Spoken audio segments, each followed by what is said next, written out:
আমরা আবার সাফল্য আর অসফলতার বিষয়ে কথা বলবো। সফল ব্যক্তি কে হয় এবং অসফল ব্যক্তি কে হয়, এই বিষয়ে আমরা আগে অনেকবার কথা বলেছি। প্রত্যেক ব্যক্তি সাফল্য লাভ করতে চান, কিন্তু প্রত্যেক ব্যক্তি সাফল্য লাভের এই কাজে সফল হতে পারেন না। এবার এটা কেন হয়, এর পেছনে কারণটা কি?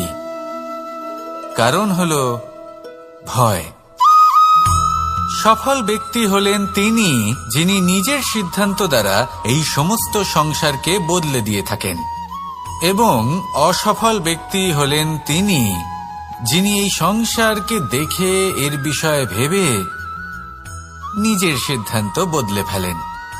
প্রয়োজন হল নিজের লক্ষ্যের বিষয়ে ভেবে দেখার, পথের বিষয়ে ভেবে দেখার।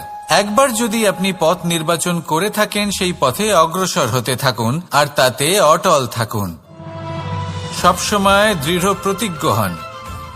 আপনি যদি কোনো পথে টিকে থাকেন আর নিরন্তর পরিশ্রম করতে থাকেন, তবেই আপনার জীবনে সাফল্য আসবে।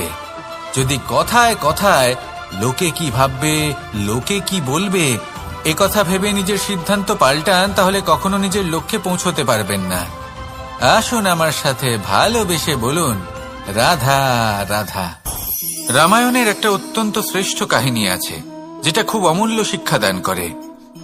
দশানন যখন ধরাশায়ী হলেন এবং মৃত্যুশয্যায় শুয়েছিলেন, ওনার শেষ নিঃশ্বাস ত্যাগের সময় শ্রীরাম লক্ষ্মণকে বললেন যে, হে লক্ষ্মণ, রাবণের কাছে যাও, ওখানে যাও, ওনার থেকে কিছু জ্ঞান অর্জন করে এসো।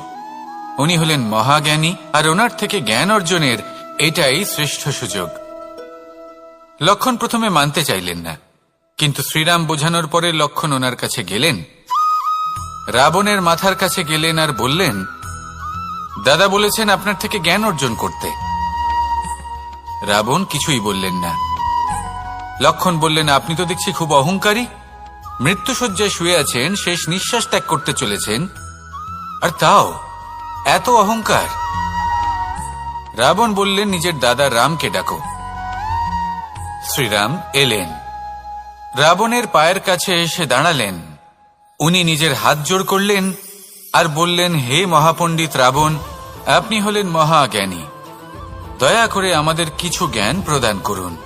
রাবণ বিনম্র চিত্তে ওনার কথা শুনলেন, খুব বিনম্র চিত্তে ক্ষমা প্রার্থনাও করলেন, আর এই সংসার একটি অত্যন্ত শ্রেষ্ঠ জ্ঞান লাভ করল।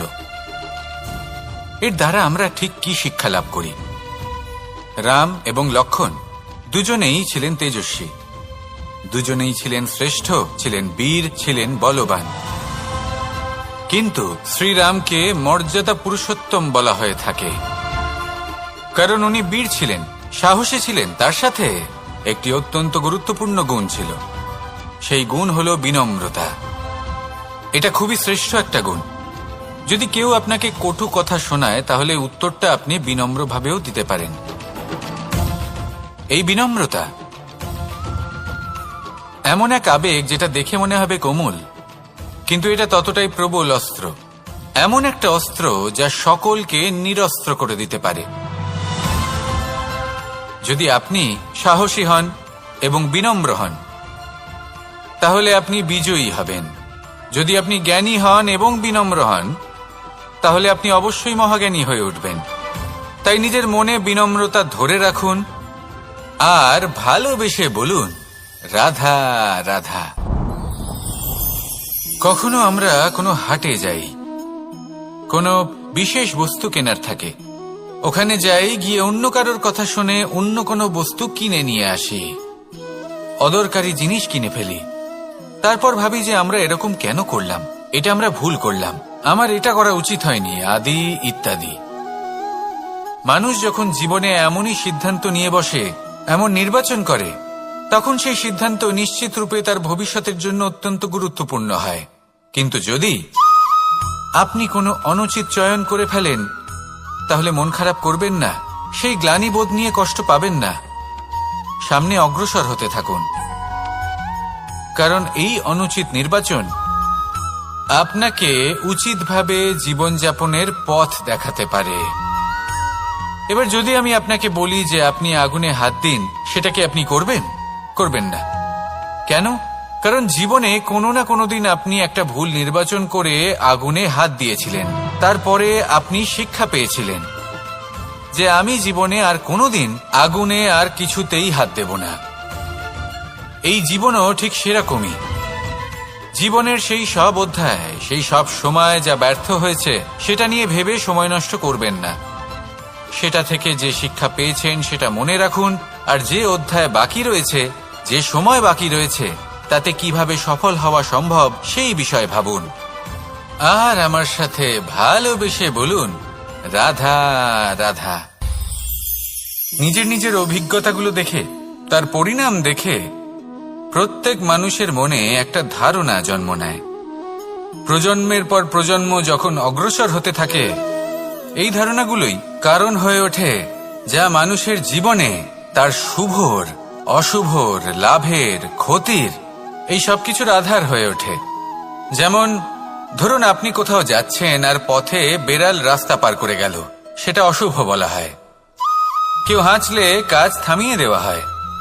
বলা হয় যখন আপনি কোনো শুভ কাজ করতে যাবেন তখন মিষ্টি খেয়ে যাবেন, কাজ সফল হবে। যদি কোনো ব্যক্তি অনুচিত কথা বলে দেন, তার মানে অনুচিত কিছুই ঘটবে, আদি ইত্যাদি। এরকম অনেক সংখ্যক ধারণা আছে। কিন্তু সবকিছু যদি এরকমই হতো, তাহলে প্রত্যেক মানুষ নিজের কথা দ্বারা নিজের বা অন্য কারোর জীবন স্বর্গতুল্য করে তুলত, নয়তো নরকে পরিণত করত। কিন্তু এরম কি আদৌ হয়? না। কারণ এই সব ধারণা, এই সব কিছু এর উৎস হলো মানুষের মন, তার মস্তিষ্ক। যখন আমরা কোনো বাক্য বা কোনো ধারণাকে একটু বেশি গুরুত্ব দিয়ে ফেলি, তার উপর একটু বেশি বিশ্বাস করে ফেলি, তখন যেটা হয়, তখন আমাদের এই ইচ্ছে শক্তি তার সঞ্চার হয় সেই বাক্যের মাধ্যমে। আর সেই জন্য সেই বাক্য আস্তে আস্তে ফলপ্রসূ হতে থাকে। এটা হলো মানুষের মনের শক্তি, তার মস্তিষ্কের শক্তি। এটা কখনো ভুলে যাবেন না। এটা প্রয়োগ করুন আর তার সদ্ব্যবহার করুন। একে প্রয়োগ করুন নিজের লক্ষ্যে পৌঁছানোর জন্য, শুভ কর্ম করার জন্য। আসুন আমার সাথে ভালোবেসে বলুন, রাধা রাধা। সবাই বলেন যে জীবনে কাদের সঙ্গ লাভ করছি সেটা খুব গুরুত্বপূর্ণ।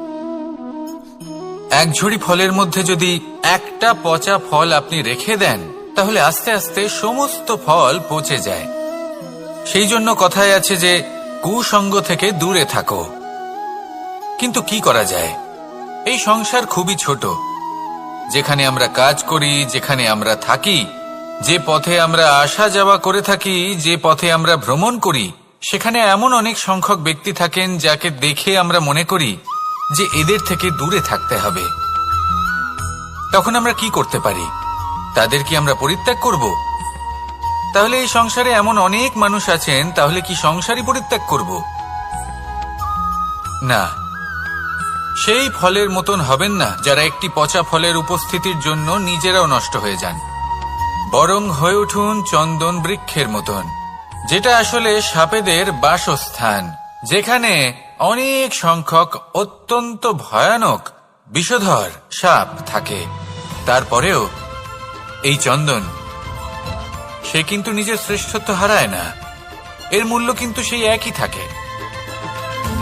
মনে রাখবেন, এই সংসারে নিজের সঙ্গ বদলানোর পূর্বে নিজেকে বদলান। নিজেকে কিছুটা এমন ভাবে গড়ে তুলুন যে কেউ আসুক না কেন, সে যেন আপনাকে বিভ্রান্ত বা দূষিত না করতে পারে। আসুন আমার সাথে ভালোবেসে বলুন, রাধা রাধা। এই সংসারে প্রত্যেকটা জিনিসের নিজস্ব একটা বিশেষত্ব আছে, আর তার বিশেষত্বর জন্যই তাকে বিশেষ গুরুত্ব দেওয়া হয়। যদি কথা বলি অস্ত্রের, যেমন তরোয়াল। তরোয়াল নির্মাণ করা হয়েছে রক্ষার জন্য। কত তাড়াতাড়ি সে সামনে উপস্থিত শত্রুকে নিধন করতে পারে। এবার এই তরোয়ালের কোন গুণটা দেখা প্রয়োজন? সেটার ধার। সেই বস্তুটি নয় যার মধ্যে এই তরোয়াল রাখা হয়। সেইভাবেই যদি আমি কথা বলি বাণের, তাহলে এটা প্রয়োজনীয় নয় যে সেই বাণ কতটা তীক্ষ্ণ, কতটা বলশালী। এটা দেখা প্রয়োজন যে তার আকারটা কেমন। সে কি বাতাস ভেদ করে নিজের লক্ষ্যে পৌঁছতে পারবে? সেটা বেশি গুরুত্বপূর্ণ, সেই জায়গাটা নয় যেখানে সেই বাণ রাখা হয়। ঠিক সেইভাবে যদি আপনি কোনো মানুষেরই মূল্য বুঝতে চান, তাকে পরখ করে দেখতে চান, তাহলে তার জাতি, তার ধর্ম, তার রূপ, তার আকার, সেগুলো দেখে তাকে পরখ করতে চেষ্টা করবেন না। তাকে পরখ এই সব কিছুর ভিত্তিতে করবেন না। তার স্বভাবটা দেখুন, তার গুণ দেখুন, তার প্রতিভা দেখুন, তার কর্ম দেখুন, কারণ এটাই সেই ব্যক্তির আসল পরিচয়, এটাই হলো তার অস্তিত্ব। যখনই আপনি কোনো নর্তককে শ্রেষ্ঠ নৃত্য প্রদর্শন করতে দেখেন, তখন আপনি কিন্তু এটা ভাবেন না যে সে কোথা থেকে এসেছে, সে কি খায়, ওর বন্ধু বান্ধব কারা। আপনি তার নৃত্য দেখেন, ওর শিল্প দেখেন, সেটারই প্রশংসা করেন, সেটাকেই সম্মান করেন। সেইভাবেই সংসারে সকলকে সম্মান করুন। আর এই সম্মানের আধার হওয়া উচিত তার গুণ, তার স্বভাব, তার কর্ম, তার রূপ আর তার বেশভূষা নয়। আসুন আমার সাথে ভালোবেসে বলুন, রাধা রাধা। এই সংসার বলে যে কৃষ্ণ হলো মহাযোগী, কেউ বলে যে কৃষ্ণ হলো সাংখ্যযোগের প্রবর্তক, কেউ বলে ভক্তিযোগের, কেউ বলে জ্ঞান যোগের, কেউ কেউ এটা মনে করেন যে অষ্টাঙ্গ যোগের প্রভু হলাম আমি। কিন্তু এই যোগ আসলে কি? যোগ বিষয়টাকে বোঝা খুব একটা কঠিন নয়, কিন্তু সেই যোগকে নিজের যাপনের অংশ করে তোলা হলো অত্যন্ত কঠিন, আর তার জন্য প্রয়োজন অভ্যাস। যোগ শব্দটার অর্থ হলো যুক্ত করা, আর এটা আমি ছোটবেলায় শিখেছিলাম। যখন আমার মাখন খেতে ইচ্ছে করত আর মা মাখনের সেই হাঁড়িটা ওপরে টাঙিয়ে রাখতেন, তখন আমরা ভাবতাম যে অত দূরে পৌঁছবো কি করে। তখন আমরা যোগের বিষয়ে জানতে পারলাম, আর তখন জানতে পারলাম যে সবথেকে গুরুত্বপূর্ণ যোগ আসলে কি? সহযোগিতা, সাহায্য। আমরা সব সখারা একসাথে জড়ো হতাম, একে অপরের পিঠের ওপর উঠে দাঁড়াতাম, আর তারপর আমরা ওই মাখনের হাঁড়ির কাছে পৌঁছতে পারতাম, আর তারপর আমরা সবাই মিলে সেই মাখন ভাগ করে খেতাম। সহযোগিতা, এটা অত্যন্ত গুরুত্বপূর্ণ। পাণ্ডবরাও মহাভারতে এটাই করেছিলেন। ওনাদের সাথেও কেউ ছিল না, একে অপরকে সাহায্য করে ওনারা অনেক বীরদের একত্রিত করেছিলেন। তারপর অবশেষে মহাভারতের এই মহাযুদ্ধে ওনারা জয়লাভ করেছিলেন। রামায়ণে রাম এবং লক্ষ্মণের সাথে কেউ ছিল না। সহযোগিতার মাধ্যমে ওনারা ভাল্লুক আর বানর সেনাকে একত্রিত করেছিলেন, আর এই সংসারের সব থেকে প্রবল রাক্ষস রাবণকে বধ করেছিলেন। মনে রাখবেন, একসাথে মিলে যদি আপনারা কর্ম করতে শেখেন, তাহলে এই সংসারে এমন কিছুই নেই যেটা আপনি অর্জন করতে পারবেন না। আসুন আমার সাথে ভালোবেসে বলুন, রাধা রাধা। সূর্য এই সংসারকে আলো প্রদান করে। সূর্যের মনে যদি নিজের তেজের জন্য অহংকার জন্ম নেয়, তখন তার অহংকার ভঙ্গ করে মেঘ। সূর্যের আলো পূর্ণরূপে ঢেকে দেয়। মেঘের মনে যদি নিজের গতি নিয়ে অহংবোধ জন্ম নেয়, তাহলে মেঘের অহংকার ভঙ্গ করে পর্বত, মেঘের গতি অবরুদ্ধ করে দেয়। এবার যদি পর্বত নিজের নিশ্চলতা নিয়ে অহংকার করে, তাহলে সেই অহংবোধ ভঙ্গ করে একটি মূষক, সেই বিশাল পর্বতে একটি ছিদ্র করে দেয়। এবার যদি মূষকের নিজের মনে অহংবোধ জন্ম নেয়, তাহলে জল তার অভিমান ভঙ্গ করে, সেই ছিদ্র দিয়ে প্রবেশ করে। আর যদি জলের মনে অহংবোধ জন্ম নেয়, তখন মানুষ বাঁধ নির্মাণ করে তার গতিপথ রুদ্ধ করে, জলের অহংকার ভঙ্গ করে। আর যদি মানুষের মনে অহংকার জন্ম নেয়, তখন সূর্য নিজের তাপ দ্বারা মানুষের অহংকার ভঙ্গ করে। এই সংসারে অহংকার প্রদর্শন করার কোনো প্রয়োজন নেই। আমাদের সবার মধ্যেই কিছু বিশেষ গুণ আছে, আর সবার মধ্যে কোনো না কোনো দোষও আছে। এই প্রকৃতি আমাদের কি শিক্ষা দেয়? কেউ একে অপরের সাথে লড়াই করে না, একে অপরের জন্য বাধা সৃষ্টি করে না, শুধু নিজের কর্ম করে। সূর্য নিজের প্রকাশ দ্বারা বনস্পতি এবং গাছপালাকে জন্ম দেয়। মেঘ বর্ষা সৃষ্টি করে লুপ্ত হয়ে যায়, আবার নির্মিত হয়। পর্বতের সেই নিশ্চলতা সেই বর্ষাকে একটা দিশা প্রদান করে, আর তারপরে তা ধারা হয়ে প্রবাহিত হয়ে যায়। এইসব কি? এইসব একটা সম্পর্ক, একটা চক্রের মতো। সবাই একসাথে নিজের কর্ম করে, তাই এই চক্র আবর্তিত হয়। এটা আমাদেরও করতে হবে, একসাথে মিলে কাজ করতে হবে। কারোর জন্য বাধা হয়ে উঠলে হবে না, কাউকে ছোট মনে করলে হবে না। এটাই করতে থাকুন, সবাই মিলেমিশে কর্ম করুন। প্রকৃতি আমাদের এই শিক্ষাই দেয়। আসুন আমার সাথে ভালোবেসে বলুন, রাধা রাধা। একটি সোনার মুদ্রা নিন, সেটা জলে ফেলে দিন, তারপর তুলে নিন, সেটা মাটিতে ফেলে দিন, আবার তুলে নিন, কাদায় ফেলে দিন, আবার তুলে নিয়ে হাতুড়ি দিয়ে তার উপর প্রহার করুন। তারপরেও সেই সোনার মুদ্রার মূল্য সেটাই থাকে যা আগে ছিল, তাই না? এটা হলো উদাহরণ সংসারের সেই প্রত্যেকটা জীবের জন্য, প্রত্যেকটা মানুষের জন্য। কখনো কখনো জীবনে সাফল্যের বদলে আমরা বিফলতা পাই। যতটা আশা করেছিলাম ততটা শ্রেষ্ঠ কর্ম করতে পারি না। কখনো বা আমরা ভুল করে ফেলি, কখনো আমরা অনুচিত কর্ম করে ফেলি, কখনো সংসার আমাদের বুঝতে পারে না। তার পরিণামস্বরূপ এই সংসার আমাদের নিন্দা করে, আমাদের উপেক্ষা করে, আমাদের বিষয়ে কটু কথা বলে, কখনো সামনাসামনি বা কখনো পেছনে। সংসার এমন একটা আচরণ করে যেন আমাদের সাথে কথা বলাটাই একটা বিশাল অপরাধ। এবার সেক্ষেত্রে কি করা উচিত? মনকে শান্ত করা উচিত। বেশিরভাগ ক্ষেত্রেই এমন সময় মানুষ এটা ভেবে বসে যে তার জীবনের কোনো মূল্যই নেই। তার মনে হয় যে সে এই সংসারে শুধু একটা বোঝার সমান। সে নিজেকে ঘৃণা করতে থাকে, ওর মনে হয় যে তার জীবন শূন্য। কিন্তু তা নয়। আপনি সোনার মুদ্রার মতো, যদি আপনার মধ্যে সেই গুণ থাকে, আপনি শ্রেষ্ঠ কর্ম করেন, আপনার মধ্যে সেই বিদ্যা থাকে, আপনি নিরন্তর প্রয়াস করেন, সৎকর্মের পথে এগোতে থাকেন, তাহলে আপনার নিজের যে মূল্য তৈরি হয় সেটা কোনো পরিস্থিতিতে কোনো ব্যক্তি আপনার থেকে কেড়ে নিতে পারবে না। শুধু নিজে ভেঙে পড়বেন না, এটা ভাবুন যে সম্মান আপনি হারিয়েছেন সেটা আপনি কিভাবে ফিরে পেতে পারেন, তার জন্য কি করতে হবে। যে ধন আপনি হারিয়েছেন সেটা পেতে হবে কিভাবে, তার জন্য কি কি করতে হবে। শান্ত মনে সবটা ভেবে দেখুন, সিদ্ধান্ত নিন এবং অগ্রসর হন। আপনি এই সংসারের কাছে তেমনই হয়ে উঠবেন যেমন আপনার কর্ম হবে। যদি তা শ্রেষ্ঠ হয় সবাই তাই ভাববে। আসুন আমার সাথে ভালোবেসে বলুন, রাধা রাধা। মানুষ যখনই কোনো পর্বতারোহণ করতে শুরু করে তখন সে বারবার পড়ে যায়, বারবার উঠে দাঁড়ায়, সামনে এগোতে চেষ্টা করে। কিন্তু যদি সে দৃঢ় নিশ্চয় করে থাকে তাহলে সে অবশেষে সেই পর্বতের শিখরে পৌঁছেই যায়। চলার পথে যদি বড় কোনো পাথর চলে আসে বা পর্বতের কোনো বড় অংশ সামনে আসে তাহলে সে তার সাথে ধাক্কা খায় না, সে পথ বদলে নেয়। কিন্তু বাধা তাকে সবসময় পেতেই হয়, আর সেই বাধা সে পায় ছোট ছোট পাথরের দ্বারা। তাদের উপর পা পড়লে তার পা পিছলে যায় আর সে পড়ে যায়।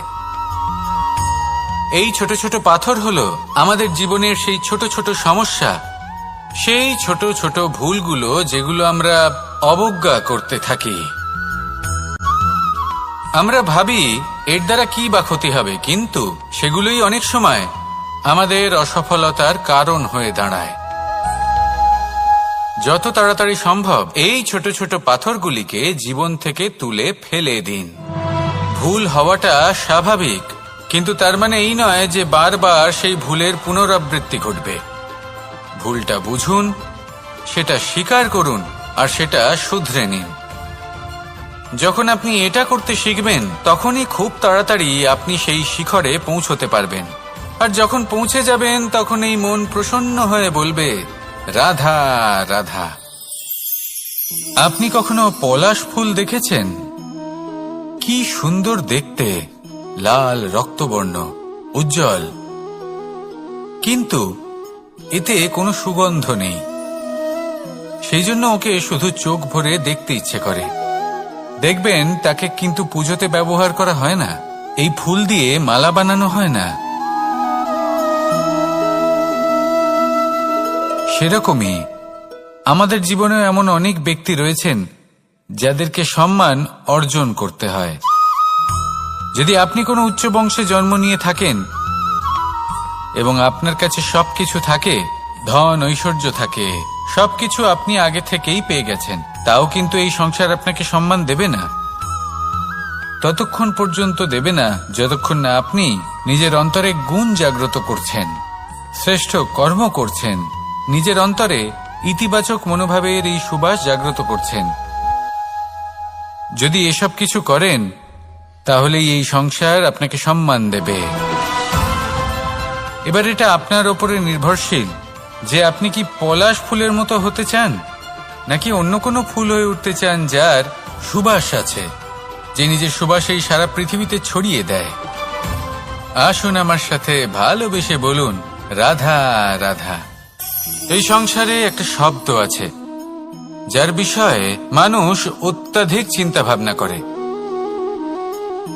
আর সেই শব্দ হলো অস্তিত্ব, পরিচয়। প্রত্যেক ব্যক্তি এই সংসারে নিজের অস্তিত্ব গড়তে চায়, আর ছোট থেকে এটাই হয়। যখন আমরা শ্রেণীকক্ষে যাই, পড়তে যাই, তখন আমরা এটাই ভাবি যে আমরা নিজেদের অস্তিত্ব গড়ব, সুনাম অর্জন করব। সকল ব্যক্তি যাতে এটাই বলে যে এই হলো সর্বশ্রেষ্ঠ ছাত্র, আর এটাই আমাদের পরিচয়। কার্যক্ষেত্রেও আমরা ঠিক এটাই চেষ্টা করি, পরিশ্রম করতে থাকি এবং ভবিষ্যতে গিয়ে আমরা নিজেদের পরিচয় খুঁজে পাই।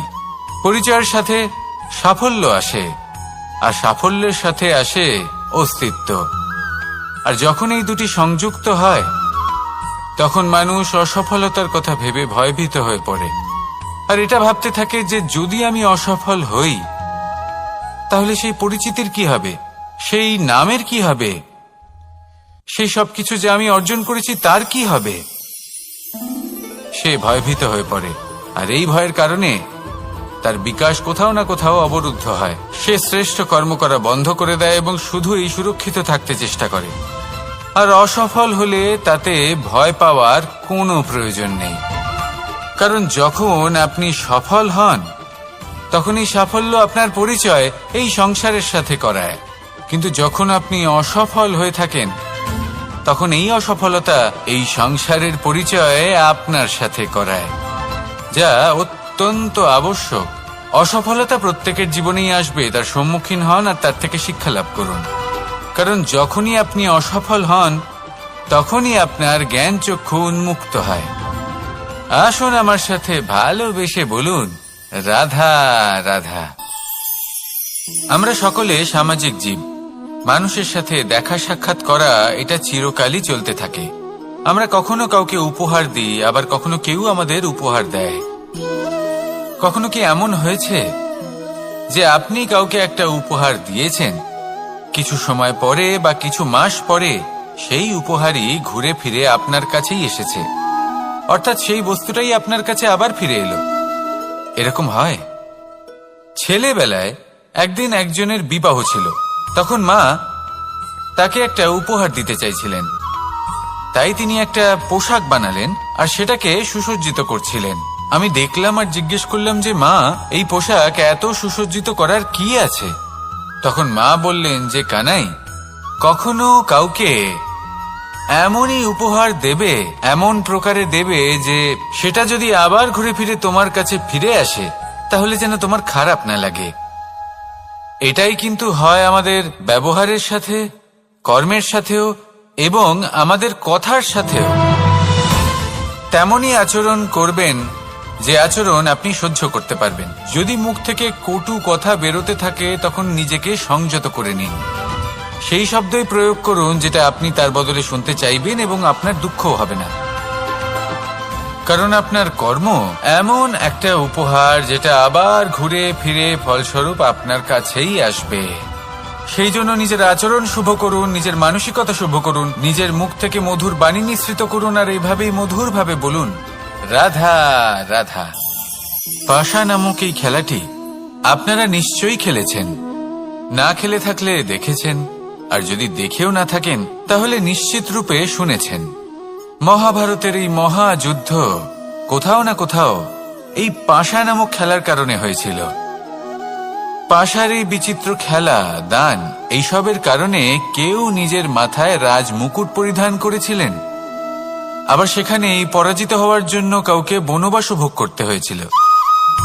কিন্তু এই খেলা সমাপ্ত হওয়ার পরে সমস্ত ঘুঁটি আর এই পাশার ছক একই পুটলিতে স্থান পেল। এটাই হলো আমাদের জীবন। এই সংসারে আমরা জয় পরাজয়ের বিষয়ে এতটাই ভাবি, এত চিন্তা করি যে এই জীবনের খেলার আনন্দটাই উপভোগ করতে পারি না। আর অবশেষে কি হয়? কেউ জয়ী হন, কেউ পরাজিত হন, কিন্তু দুজনেই একই স্থানে পৌঁছে যান। প্রত্যেক ব্যক্তি মৃত্যুর পরে একটি নির্দিষ্ট স্থানেই পৌঁছতে বাধ্য, কিন্তু ততক্ষণ এই জীবন, এই খেলা, তার আনন্দ উপভোগ করুন। এই সংসারে সেই ব্যক্তি শ্রেষ্ঠ স্থানে পৌঁছতে পেরেছেন যিনি এই সংসারকে প্রকাশ প্রদান করেছেন, যিনি কখনো জয় পরাজয় এ বিষয়ে ভাবেননি, শুধু এই জীবনের খেলার আনন্দ উপভোগ করেছেন। এটাই আপনিও করুন আর আমার সাথে ভালোবেসে বলুন, রাধা রাধা। প্রত্যেক মানুষ নিজের জীবনে দুঃখ অনুভব করেন। প্রত্যেকের দুঃখ আলাদা হতে পারে। কারোর মনে এই দুঃখ থাকে যে সে তার বাবা মায়ের সব ইচ্ছে পূরণ করতে পারেননি। কেউ এটা ভেবে দুঃখ পান যে সে চিরকাল সদাচার করেছেন, সৎকর্ম করেছেন, কিন্তু তাও তাকে দুরাচারী বলে মনে করা হয়। কেউ এটা ভেবেও দুঃখ পান যে তার সামনে যে ব্যক্তি রয়েছেন তার চোখে তিনি শত্রু হয়ে উঠেছেন বা দুষ্ট হয়ে উঠেছেন, যেখানে তিনি হয়তো কোনো অনুচিত কাজই করেননি। এবার এই সমস্ত বিষয় নিয়ে ভেবে নিজের ব্যক্তিত্ব নিয়ে সন্দেহ প্রকাশ করবেন না। যদি নিজের ব্যক্তিত্ব নিয়ে কোনো সন্দেহ থেকে থাকে, তাহলে কর্ম সংক্রান্ত প্রশ্ন করুন যে আপনি যা করেছেন তাতে কি উচিত ছিল, কি অনুচিত ছিল। যেটা প্রয়োজন সেটা এটা বোঝার যে আপনার অন্তর্মন, আপনার বিবেক আপনাকে কি বলছে, আর আপনার অন্তর্মন আর আপনার বিবেক আপনাকে যেটা করতে বলবে শুধু সেটাই করুন। আর তারপরে এই সংসার কি বলবে, কি ভাববে সেসব নিয়ে ভাবতে যাবেন না, কারণ এই সংসার তো ঈশ্বরকেও প্রশ্ন করে থাকে, ঈশ্বরকেও দোষী মনে করে। কখনো কখনো যখন কোনো ঘটনা মানুষের ইচ্ছা অনুযায়ী ঘটে না, তখন মানুষ এটা বলে যে হে ঈশ্বর, আপনি আমার পাশে থাকলেন না, আপনি বড়ই কঠোর, এটা আপনার দোষ। যেখানে বেশিরভাগ সময় হয়তো সে নিজেই নিজের কর্মফল ভোগ করছে, আর কখনো কখনো ঈশ্বর হয়তো তার জন্য আরো ভালো কোনো পরিকল্পনা করে রেখেছেন, কিন্তু মানুষ সেটা বুঝতে পারে না। তাই দিনের শেষে যেটা প্রয়োজন সেটা হলো নিজের মনের কথা বুঝতে হবে। আপনার বিবেক কি বলছে শুধু সেটাই করুন আর সামনে এগোতে থাকুন। আমার সাথে ভালোবেসে বলুন, রাধা রাধা। এই সংসারের অন্তের, এর বিনাশের প্রারম্ভ কিভাবে হয়? কোন যোগের মাধ্যমে, কোন ভয়ানক অসুরের আগমনে, নাকি প্রকৃতির রাগের কারণে? না, এই সংসারের বিনাশের প্রারম্ভ হয় আমি থেকে। এই আমি, এই তুমি, এটা আমি করেছি, ওটা তুমি করেছো, এটা আমার, ওটা তোমার, আদি ইত্যাদি। এই ভাব যখন মনে বাসা বেঁধে নেয়, সর্বপ্রথম ঘর ভাগ হয়, তারপর বসতি, তারপর প্রাণ, আর তারপর দেশ, আর সবার শেষে সমস্ত সংসার ভাগ হয়ে যায়। আর এই ভাগ হয়ে যাওয়া শেষে মনোমালিন্যে পরিণত হয়। এখন এমত অবস্থায় কি করা যেতে পারে? কিভাবে বাঁচা যায় এই পরিস্থিতির থেকে? কিভাবে দূরে থাকা যায় এই বিনাশের থেকে? উত্তর সেই একটাই, করুণা। একে অপরের দরকারগুলি বুঝুন, একে অপরের সমস্যাগুলি বুঝুন, একে অপরের দুঃখের সাথী হয়ে দাঁড়ান, একে অপরের সুখের ভাগীদার হন। আর শেষে যখন এই আমি আমরাতে পরিণত হবে, তখন এই বিনাশ নিজে থেকেই দূরে চলে যাবে। তাহলে আমরাতে বিশ্বাস করতে শিখুন আর আমার সাথে ভালোবেসে বলুন, রাধা রাধা। এই মুদ্রা, এবারে ভাবুন এটাই আমাদের জীবন, জীবনের সুখ আর দুঃখ। এই মুদ্রার এই জীবনের দুটি দিক। কিন্তু যখনই আমরা ঈশ্বরের কাছে প্রার্থনা করি তখনই আমরা সুখ চাই, আর সেই সুখ আসেও। আর যখনই সেই সুখ আসে তখন ব্যক্তি সর্বপ্রথম তাকে ভুলে যায় যে দুঃখের সময় ওনার সাথে ছিলেন। আর এমত অবস্থায় উনি সাহায্য করেন না, উনি করেন উপকার। আর এই উপকারের বদলে মানুষের থেকে উনি নিজের জন্য শ্রদ্ধা চান। আর সেই শ্রদ্ধা, সেই চাহিদার কারণে উনি নিজেকে অন্যদের থেকে শ্রেষ্ঠ, অন্যদের থেকে ভিন্ন মনে করতে বিবশ হয়ে যান। আর আলাদা হবার কারণে তার মধ্যে জেগে ওঠে অহংকার, আর সেটাই হয় তার পতনের কারণ। এবার এতে কি করা যেতে পারে, কি চাওয়া যেতে পারে ঈশ্বরের কাছে? এই প্রশ্ন অবশ্যই মনে আসে। ঈশ্বরের কাছে চান সুখ, শুধুমাত্র ততটাই যাতে অহংকার না আসে, আর দুঃখ ততটাই যাতে শ্রদ্ধা না চলে যায়। রাধা রাধা। এই সংসারে এমন কিছুই নেই যে সব সময় একই থাকবে। যা কিছু নির্মাণ হয়েছে তা একদিন অবশ্যই ভেঙে পড়বে, কিন্তু এই ভেঙে যাওয়ার বিশ্লেষণ আপনি কিভাবে করবেন তা আপনার উপরে নির্ভর করছে। ওই আকাশের দিকে তাকান, ওই মেঘ, ওটাও ভেঙে পড়ে, কিন্তু নিজে ভেঙে পড়ার সাথে বর্ষাকে তৈরি করে যায়। মাটির ডেলা অবশ্যই ভেঙে পড়ে, কিন্তু ব্যবহারযোগ্য মাটির রূপ নিয়ে। এই ধরিত্রীর বুকে কোনো এক বীজ যখন ভেঙে পড়ে তখন ধরিত্রীর উপর এক বিশাল আকারের বৃক্ষ নির্মাণ করে। যদি জীবনে কিছু ভেঙে পড়ে তাহলে নিরাশ হয়ে পড়বেন না, নিজের সাহস হারাবেন না। ধনাত্মক দৃষ্টিভঙ্গি দিয়ে দেখতে চেষ্টা করুন। মনে করুন নিয়তি নিশ্চয়ই আপনার জন্য আরো ভালো কিছু ভেবে রেখেছে, যা ভবিষ্যতে আপনার প্রতীক্ষা করছে। ধনাত্মক চিন্তা ভাবনা করতে থাকুন, তারপর দেখবেন শ্রেষ্ঠ রচনা নিজেই তৈরি হবে। রাধা রাধা। চলতে থাকা, থেমে যাওয়া, বিশ্রাম নেওয়া, তারপর দম নিয়ে পুনরায় দাঁড়িয়ে পড়া, আর তারপর আবার সেই পথ চলা। এটা জীবনের অভিন্ন এক অঙ্গ, এটার থেকে আপনি পালাতে পারবেন না। কিন্তু এই অঙ্গকে আপনি নিজের জীবনে কিভাবে প্রয়োগ করবেন, কিভাবে তাকে কাজে লাগাবেন, সেই সিদ্ধান্ত আপনাকে নিতে হবে। যারা হেরে যান তারাও জীবনে থমকে যান, আবার যারা জেতেন তারাও দাঁড়িয়ে পড়েন। যারা হেরে যান তারা হাঁপিয়ে দাঁড়িয়ে পড়েন, যারা জিতে যান তারা দাঁড়িয়ে পড়েন সেই সর্বোচ্চ স্তরে পৌঁছে গিয়ে। এবার দাঁড়াতে তো আপনাকে হবেই, তা হতেই হবে। কিন্তু কখন, কিভাবে দাঁড়াবেন, ক্লান্ত হয়ে নাকি সর্বোচ্চ স্তরে পৌঁছে গিয়ে, সেই সিদ্ধান্ত আপনার। অবশ্যই দাঁড়িয়ে পড়ুন, কিন্তু ক্লান্ত হয়ে নয়, কারণ আপনাকে পুনরায় দাঁড়িয়ে পড়তে হবে, পুনরায় যাত্রাপথে এগোতে হবে এবং সর্বোচ্চ স্তরে পৌঁছতেই হবে। রাধা রাধা। স্বপ্ন, আমরা জীবনে স্বপ্ন দেখতে থাকি, সেটা পূরণ করার পূর্ণ প্রয়াস করে থাকি।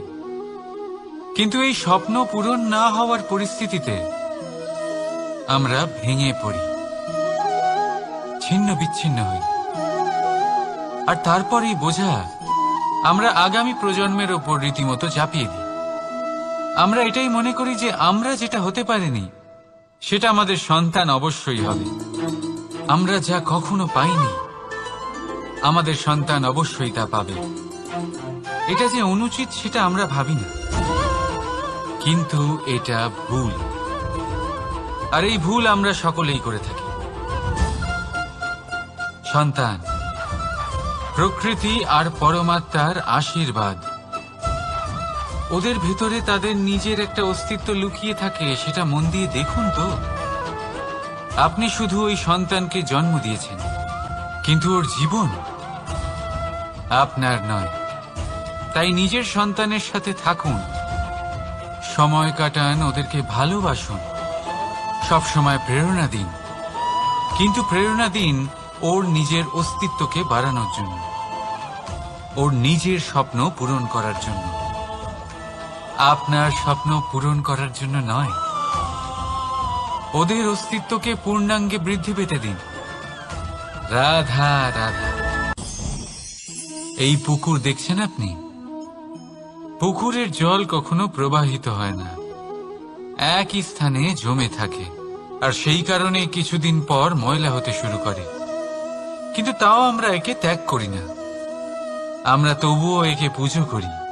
শুধুমাত্র এই কারণে নয় যে অতীতে সে আমাদের তৃষ্ণা মিটিয়েছে, কিন্তু এই কারণেও যে যদিও বা সে ভবিষ্যতে আমাদের তৃষ্ণা না মেটায়, কিন্তু প্রয়োজন হলে আগুন অবশ্যই নেভাতে পারে।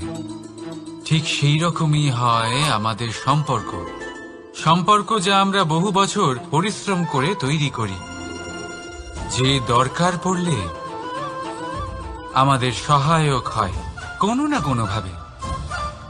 সেই জন্য সম্মান করতে শিখুন এই সম্পর্কগুলিকে, শিখুন এই সম্পর্কগুলিকে অটুট রাখতে। কথায় কথায় এই সম্পর্কগুলিকে ভেঙে দিতে শিখবেন না। রাধা রাধা। বিষ, এই শব্দটা শুনলেই মনে অনেক কল্পনা জন্ম নেয়। কল্পনা অসহ্যকর তিক্ততা, কল্পনা অত্যন্ত বেদনাদায়ক মৃত্যু।